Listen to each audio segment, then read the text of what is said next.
Halo, selamat datang di eksplorasi mendalam kita kali ini.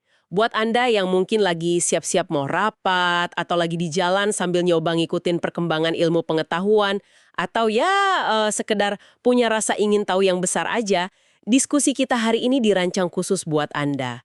Kita bakal ngasih pemahaman yang padat, cepat, tapi tetap menyeluruh, tanpa bikin Anda ngerasa kewalahan sama informasi. Benar banget. Dan hari ini kita bawa satu topik yang, jujur aja, lumayan radikal. Kita bakal bedah pemikiran seorang filsuf Prancis, Jacques Rancière. Ini kita ambil dari sebuah buku komprehensif, judulnya Jacques Rancière, Key Concepts, yang diedit sama Jean-Philippe Duranty. Gini, biasanya ya kalau kita ngomongin soal kesetaraan dalam masyarakat, kita tuh ngebayanginnya kayak sebuah tangga raksasa. Ada sekelompok orang di puncak yang punya pengetahuan, kekayaan, kekuasaan, terus ada massa besar di bawah yang belum beruntung. Iya. Dan kita berasumsi kalau tugas sistem kita, kayak sekolah, pemerintah, atau para ahli, itu adalah ngulurin tangan ke bawah. Narik orang-orang itu naik satu persatu menuju kesetaraan. Nah ya, itu metafora yang kerasa sangat masuk akal kan? Sangat bermoral dan menenangkan gitu buat kita. Tapi apa jadinya kalau tangan yang diulurin ke bawah itu justru mencekik Anda? Wah, itu metafora yang gelap sih. Tapi memang itu intinya. Gimana kalau tangga yang harusnya bawa kita ke kesetaraan, itu sebenarnya adalah sistem yang dirancang secara halus buat nahan Anda supaya tetap di bawah?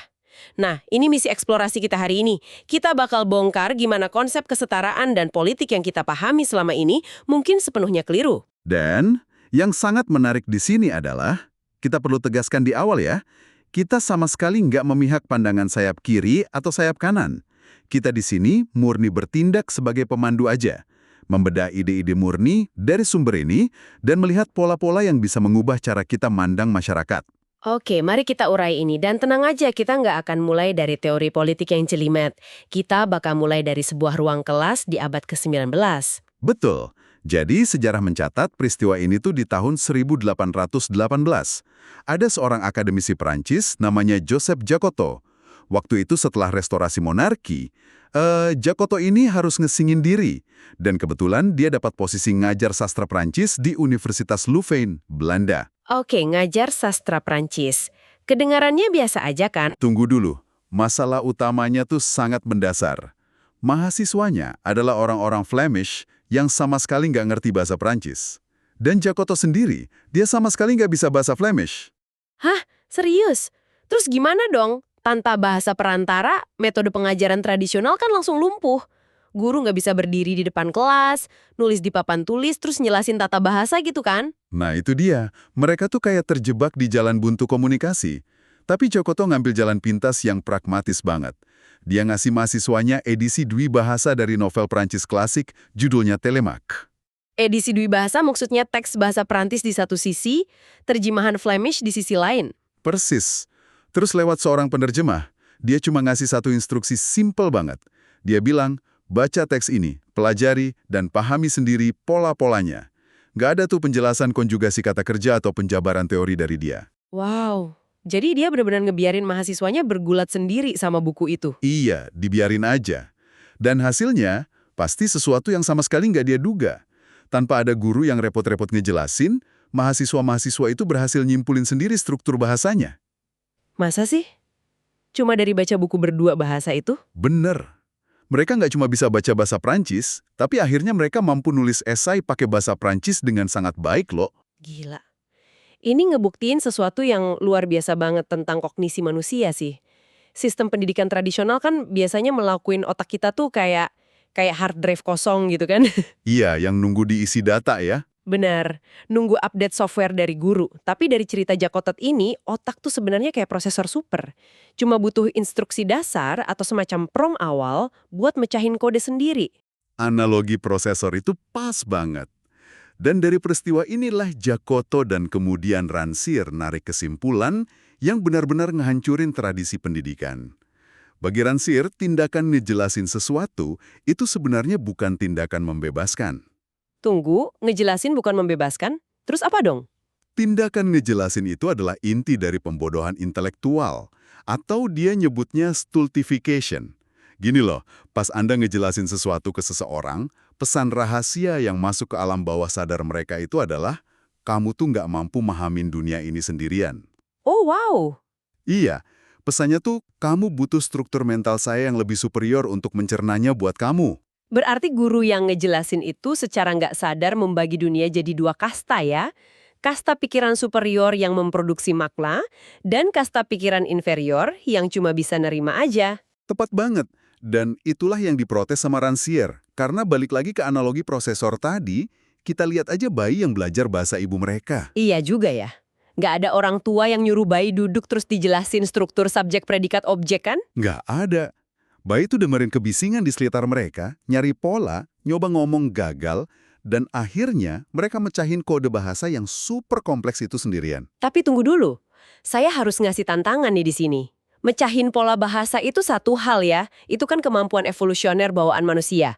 Tapi apakah konsep ini benar-benar berarti orang yang nggak tahu apa-apa bisa ngajar fisika kuantum? Nah, pertanyaan bagus. Iya kan, kedengarannya nggak masuk akal kalau kita ngabain kebutuhan buat transfer pengetahuan yang teknis. Gimana orang bodoh bisa ngajar fisika kuantum? Tantangan Anda ini nyentuh jantung pemikiran Rancière.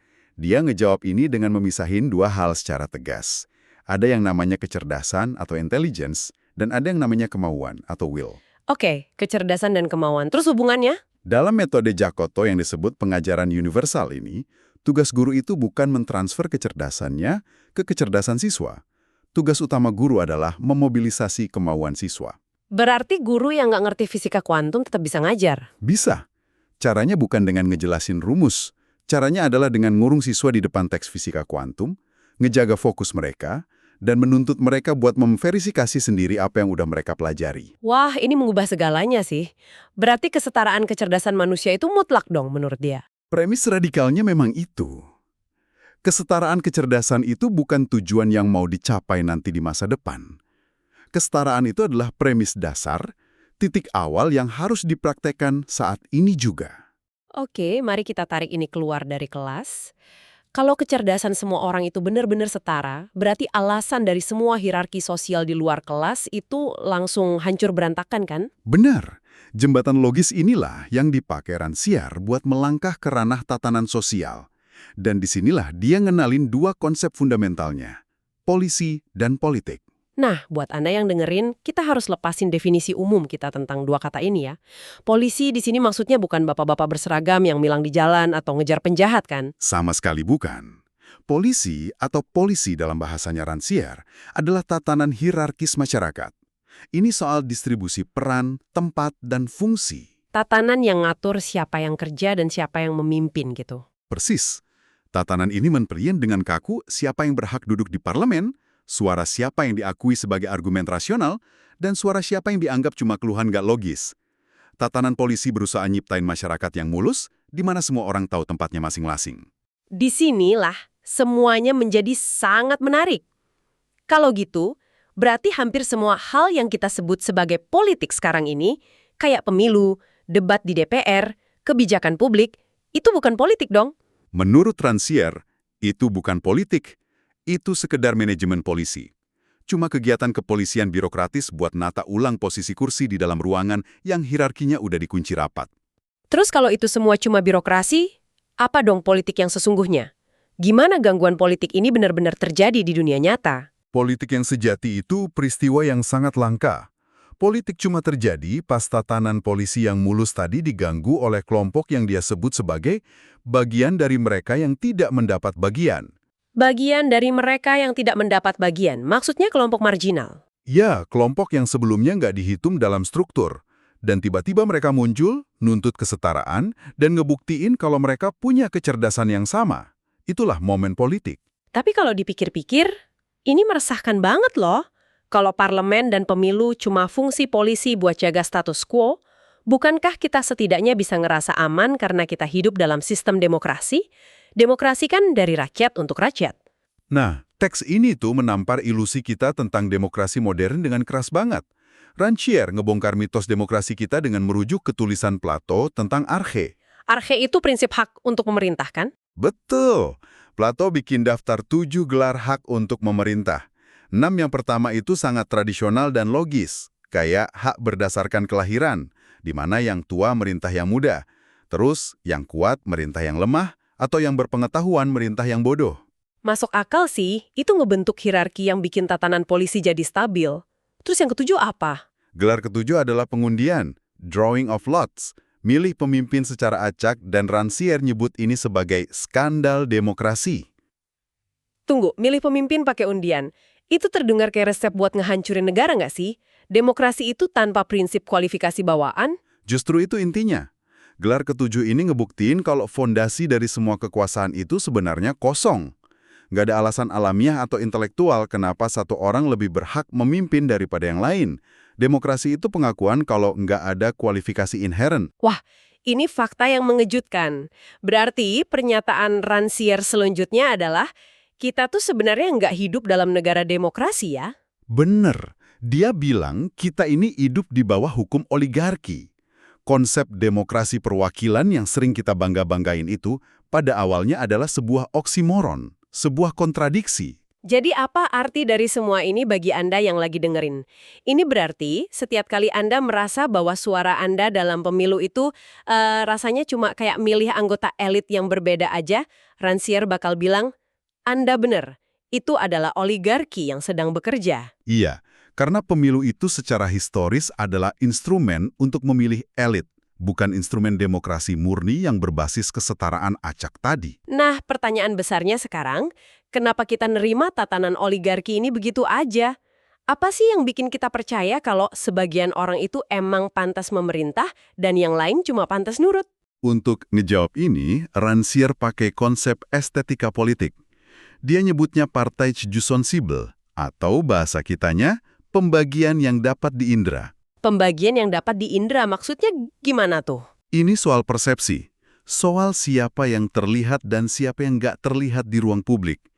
Ini nentuin suara siapa yang dianggap sebagai ucapan, atau logos yang bermakna, dan suara siapa yang cuma dianggap kebisingan. Saya paham. Jadi tatanan polisi ini nguasain semacam frekuensi radio sosial gitu ya. Kalau elit ngomongin ekonomi, suaranya jernih banget, masuk frekuensi utama sebagai argumen rasional. Tapi kalau rakyat kecil protes? Nah, kalau rakyat protes, tatanan ini geser suara mereka ke gelombang yang penuh statis. Dianggap cuma kebisingan, cuma sekedar erangan rasa sakit hewan, kayak kata Aristoteles, bukan argumen politik. Gimana cara mendobrak partai Jidu sensibel ini? Ada contoh spesifik nggak dari sumber kita? Ada contoh sejarah yang kuat banget. Di buku ini dibahas tentang aksi duduk atau sit-in di konter makan siang pas gerakan hak sipil Amerika tahun 1960-an. Oh, mahasiswa kulit hitam di Greensboro itu ya? Waktu itu kan hukum dengan ketat misahin ruang indrawi. Konter makan siang itu cuma boleh buat orang kulit putih. Betul. Dan yang brilian dari aksi mahasiswa kulit hitam ini adalah mereka nggak datang bawa spanduk panjang buat meminta kesetaraan dari pemerintah. Terus mereka ngapain? Mereka bertindak dengan asumsi bahwa mereka sudah setara. Mereka cuma datang, duduk di kursi itu, dan mesan makanan layaknya pelanggan biasa. Rancière nyebut ini sebagai pertunjukan salah atau wrong. Jadi mereka nggak memposisikan diri sebagai korban yang ngeluh ya? Sama sekali nggak.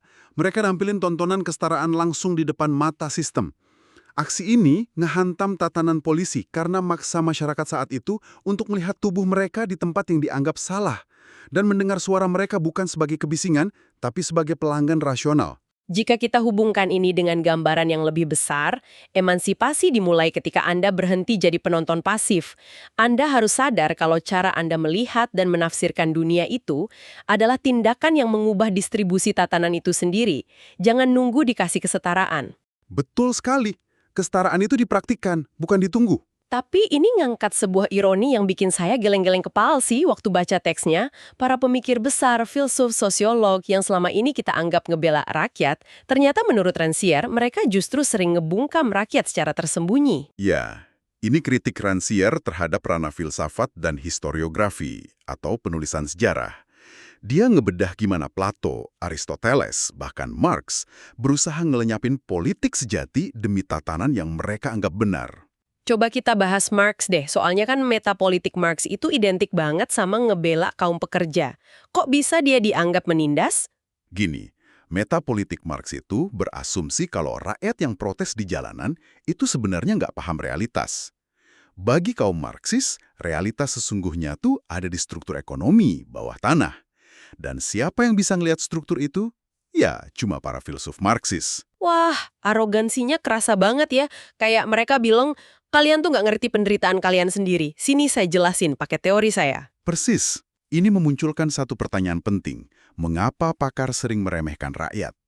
Rancière juga nembak sejarawan loh, kayak Fernand Braudel dari mazhab analis. Oh iya, Fernand Braudel ini kan nulis sejarah dari bawah tentang rakyat jelata. Tapi pas dia ngumpulin dokumen tulisan dari pekerja miskin abad 19, dia nyebut tulisan-tulisan itu cuma sebagai papereses kan? Betul, cuma dianggap tumpukan kertas. Braudel dan sejarawan modern nganggap rakyat miskin tuh buta sama sejarah mereka sendiri. Itu arogan dan merendahkan banget sih. Mereka ngambil suara rakyat, ngilangin argumen politik cerdas di dalamnya, terus ngereduksi itu jadi cuma data mentah buat tesis mereka. Dan kenapa sosiolog kayak Bourdieu atau filsuf melakukan ini? Karena kalau rakyat diakui mampu mikir sendiri dan ngerti penderitaan mereka, otoritas para ahli ini bakal runtuh. Ahli butuh masyarakat yang bodoh supaya teori mereka tetap relevan. Sumpah, ini gila banget. Jadi filsuf dan ahli modern tuh menjadikan diri mereka satu-satunya pahlawan yang bisa nyelamatin rakyat. Iya, mereka adalah versi modern dari guru yang menjelaskan tadi. Oke, kita udah bahas banyak banget konsep yang menggoncang pikiran hari ini. Mari kita rangkum. Kesimpulan besarnya adalah, kesetaraan bukanlah sesuatu yang harus Anda tunggu untuk didistribusikan oleh negara atau ahli. Kesetaraan adalah sesuatu yang harus dipraktekkan saat ini juga. Politik bukanlah soal institusi atau pemilu, melainkan tindakan nyata mengganggu tatanan yang menentukan apa yang bisa dilihat dan didengar di sekitar Anda. Betul. Dan satu hal yang pasti, jangan pernah merasa kecerdasan Anda lebih rendah dari para ahli yang mencoba menjelaskan dunia kepada Anda. Nah, menyadari hal itu, saya pengen ninggalin Anda yang lagi dengerin kita dengan sebuah paradoks tajam buat direnungkan secara mandiri. Kalau, seperti yang dikatakan Rancière, tindakan menjelaskan itu selalu menciptakan ketidaksetaraan antara yang menjelaskan dan yang mendengarkan, lalu, apa artinya bagi keberadaan audio kita saat ini? Nah, ini pertanyaan yang bahaya buat kita sendiri nih. Benar. Apakah kami sebagai pemandu Anda yang dari tadi nyeracos menjelaskan ide-ide Rancière justru sedang mempraktekkan penindasan intelektual yang sama terhadap Anda? Apakah kita lagi nge-stultify pendengar kita sendiri? Bisa jadi, kita dari tadi bersikap seolah kita yang punya ilmunya. Karena itu, kami menantang Anda. Jangan percayai kami begitu saja. Jangan telan mentah-mentah apa yang baru Anda dengar di sesi ini. Gunakan kecerdasan Anda yang sepenuhnya setara itu untuk mempertanyakan ulang semua yang baru saja kami sampaikan. Sampai jumpa di eksplorasi kita berikutnya.